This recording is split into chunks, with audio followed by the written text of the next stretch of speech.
Imagine the pain of a mother setting the table for her children.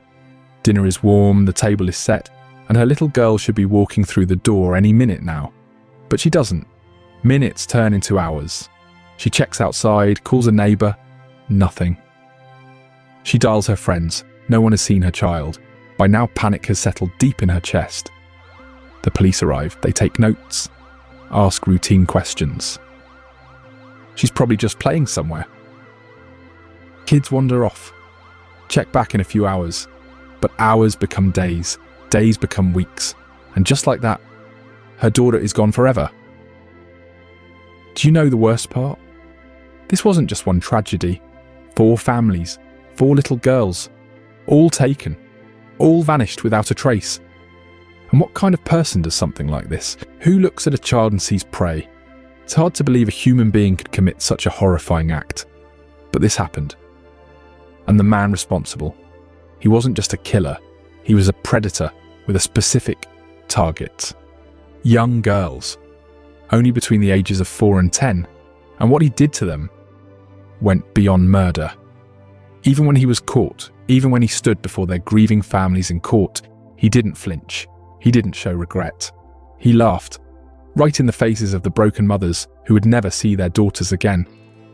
A monster, hiding among humans. No, not hiding, living freely, taking what he wanted. If you're a parent watching this, pay attention. What your children are exposed to matters. Some believe the things he consumed, the horror, the violence, the twisted fantasies, fed into his darkness. That a lack of proper guidance, a lack of boundaries, helped shape him into the nightmare he became. And if that's true, what does that mean for the world we live in today?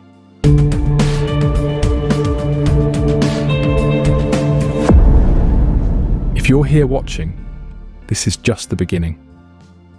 There are more stories, more pain, more tragedies, more cases that deserve to be told.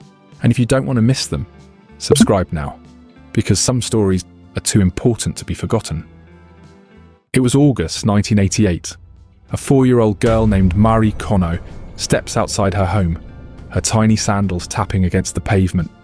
She's seen as a friendly little girl, the kind who waves at neighbours, the kind who doesn't think twice before speaking to a kind-looking stranger.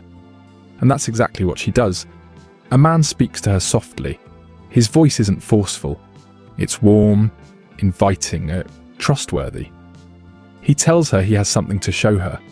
And just like that, she follows him. She never comes back. Her mother searches frantically. Neighbours gather. Police reports are filed. But the hours stretch into days, days into weeks, weeks into something worse. No screams were heard. No witnesses saw a struggle. No suspicious cars, no forced entry. Nothing. Mari was gone, and no one knew where or why. October 1988. 2 months later, it happens again. 7-year-old Masami Yoshizawa walks home from school. She's older than Mari, wiser even. But when the wrong person crosses her path, none of that matters. He doesn't need force. He doesn't need threats. Just a few carefully chosen words. Something about an adventure, a surprise, something special. And she too disappears. No sound, no struggle, no trace. December 1988. 4-year-old Erika Namba.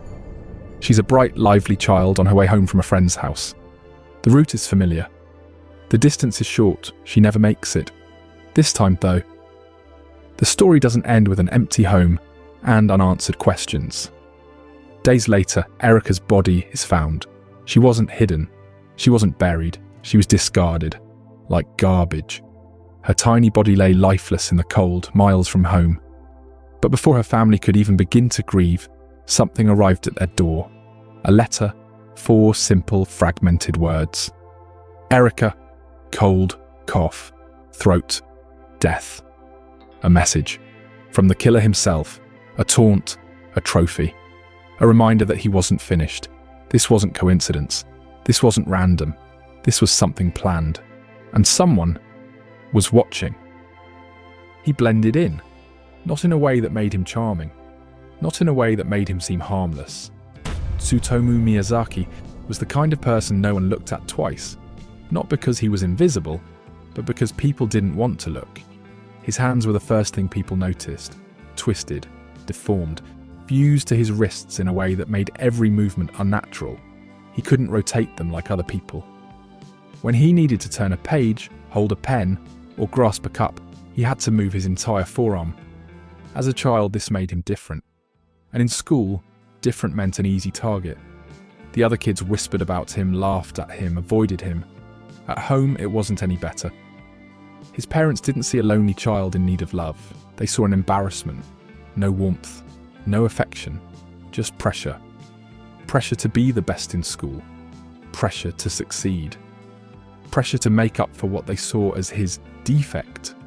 The only person who ever truly cared about him. His grandfather. The only one who spoke to him like he mattered. The only one who didn't recoil at the sight of his hands. Then, when Miyazaki was in his early 20s, his grandfather died, and something inside him collapsed. After that, he stopped trying to connect with people. The world outside didn't interest him anymore. So he built a new one. A tiny, cluttered apartment where the walls closed in like a tomb. The floor buried in magazines, videotapes, discarded food.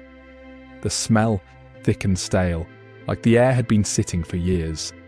And the shelves lined with horror films, grotesque anime, and something much worse. Thousands of tapes. A collection that took over his life. Some were filled with slasher films and violent exploitation movies. Some were home videos, his own recordings of his victims. A place where he could relive the terror, replay the suffering. To him, they weren't people, they were collectibles. But in his mind, he wasn't just a collector. He believed he was serving a purpose. A sick, twisted fantasy that he claimed wasn't his own. He spoke of a dark entity, the Rat Man, a hallucination, a voice in his head, a shadow he claimed controlled him, whispering, urging, demanding. It was a lie. The doctors who later examined him saw through it. He knew exactly what he was doing. He wasn't driven by an external force. He was the force. And now, with no one to stop him, nothing to ground him, and no conscience holding him back, he was ready to take what he wanted. By the summer of 1989, 3 little girls were gone. Some never found, some returned in pieces, and all of them taken by a man who felt untouchable. Then came Ayako Nomoto. She was 5 years old. Her family knew she was careful, knew she wouldn't go with a stranger. But Miyazaki had a way of making children feel safe.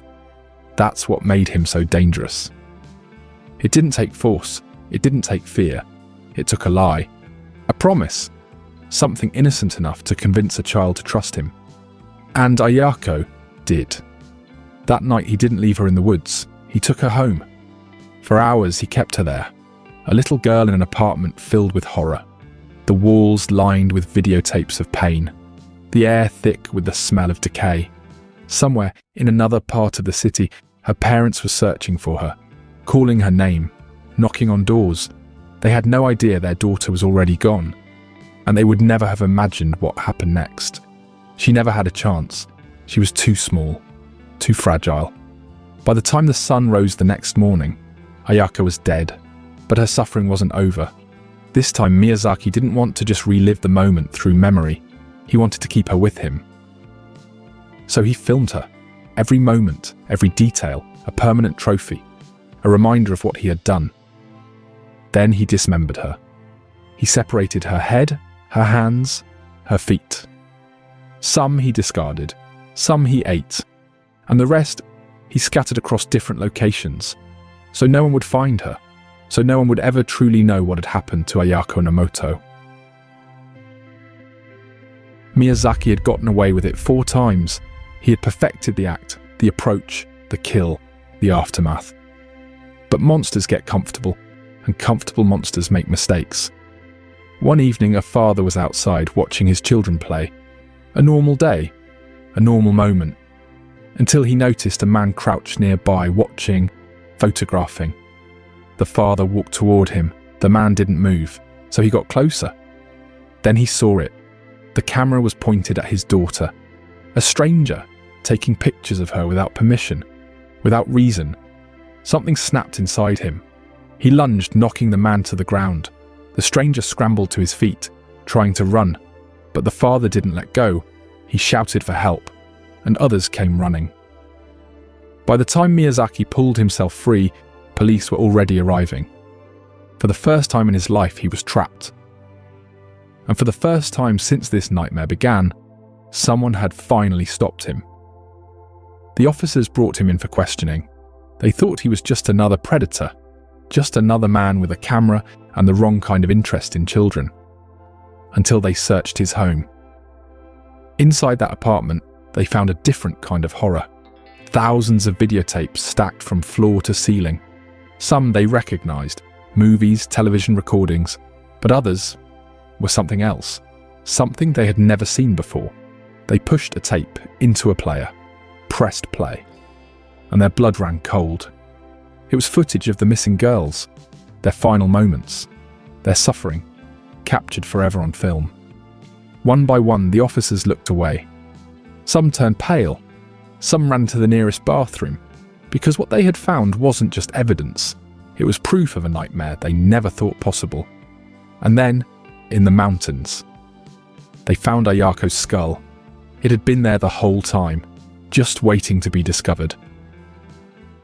After a year of terror, Japan had finally unmasked its monster, but justice was still far away.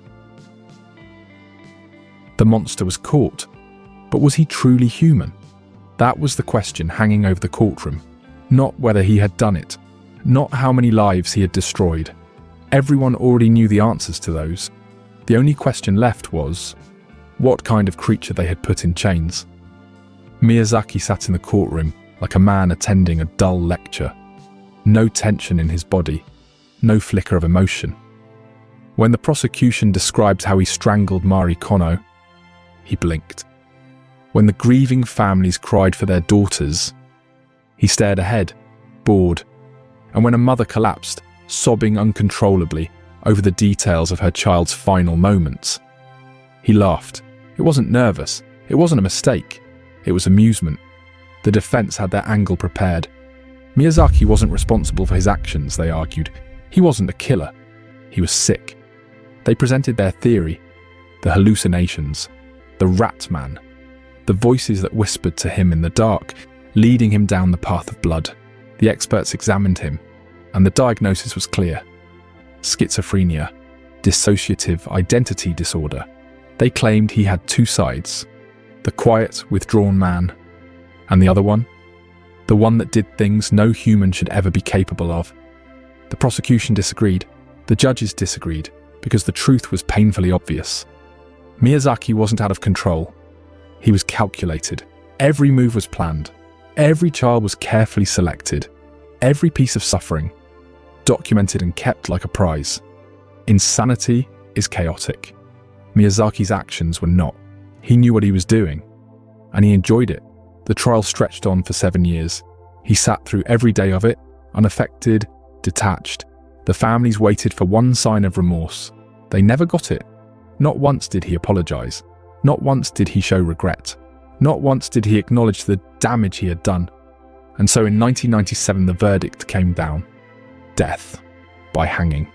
A slow, merciless sentence, a fate he deserved, but even after the judgment was passed, he remained a prisoner of the system.